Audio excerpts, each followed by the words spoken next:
Hi అండి, ఎలా ఉన్నారు? బాగున్నారా? బాగుండాలని కోరుకుంటున్నాను. నేనైతే మీ లక్ష్మిని. ఈరోజైతే ఆదివారం అవటం వల్ల ప్రశాంతంగా అయితే ఇంట్లో పనులన్నీ మొత్తం మా బట్టలు అవి ఇవి అన్నీ కూడా చేసుకోవాల్సిన శుభ్రాలన్నీ చేసుకుని ఇప్పుడైతే మార్నింగ్ 11 అయితే అయింది. ఎండ అయితే అద్దరిపోతూ ఉందన్నమాట. చిన్న చిన్న బజార్ పనులు అయితే చూసుకుందామని అయితే వచ్చానమాట. యాక్చువల్గా హెల్త్ అయితే అస్సలు బాగలేదు ఈరోజు. ఫుల్ నీరసం అండ్ లో ఫీవర్ అయితే ఉంది.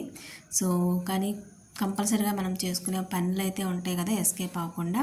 సో దానికోసం అయితే వెళ్ళిన తర్వాత ప్రశాంతంగా ఏదైనా తిని రెస్ట్ తీసుకోవచ్చులే అని అయితే వెళ్ళిపోయాను. రిటర్న్ వచ్చేసరికి మార్నింగ్ ఉతికిన బట్టలు అయితే మంచిగా ఆరిపోయి అయితే ఉన్నాయి అనమాట, ఎండ ఫుల్ ఉండటం వల్ల.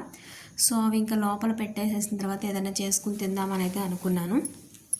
ఆ బట్టలు అయితే లోపల పడేసి కొంచెం ఒక చపాతీ అయితే చేసుకుని ఇంకా తింటూ కూర్చున్నా. ఆల్మోస్ట్ నేను అవి ప్రిపేర్ చేసుకుని బజార్కి వెళ్ళొచ్చి తిని అన్నీ అయ్యేసరికి 1:30 అయితే అయిపోయింది.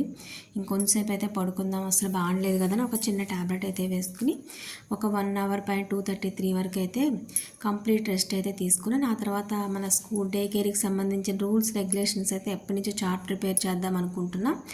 సో డే కేర్ అంటే చాలామంది ఏముంది పసిపిల్లలు చూడటమే కదా, దాంట్లో ఏముంది అనుకుంటారు. నో అండి, నేను కూడా 10 years బ్యాక్ స్టార్ట్ చేసినప్పుడు దాన్ని ట్రైనింగ్ ఉంటుంది అండ్ దానికి సంబంధించిన సర్టిఫికెట్స్ తీసుకోవాలి, ప్రూఫ్స్ చూపించాలి. ఎందుకంటే ఎవరు పసిపిల్లల ప్రాణాలు ఎవరి చేతుల్లో ఈజీగా పెట్టరు. మన మీద నమ్మకం ఉంటేనే తప్ప.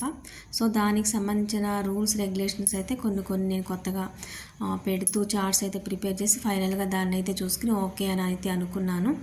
ఆ తర్వాత ఇంకా ప్రశాంతంగా ఈలోపు అయితే 4:30 అయిపోయింది.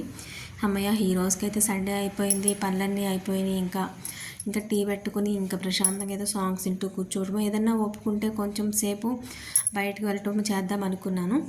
యాక్చువల్గా అయితే ఈరోజు తొలి ఏకాదశి, బట్ అయినా కానీ జస్ట్ టెంపుల్కి ఒక 5 minutes వెళ్ళాను. అది వేరే బ్లాగ్ అయితే చూపిస్తా, ప్లీజ్ వాచ్.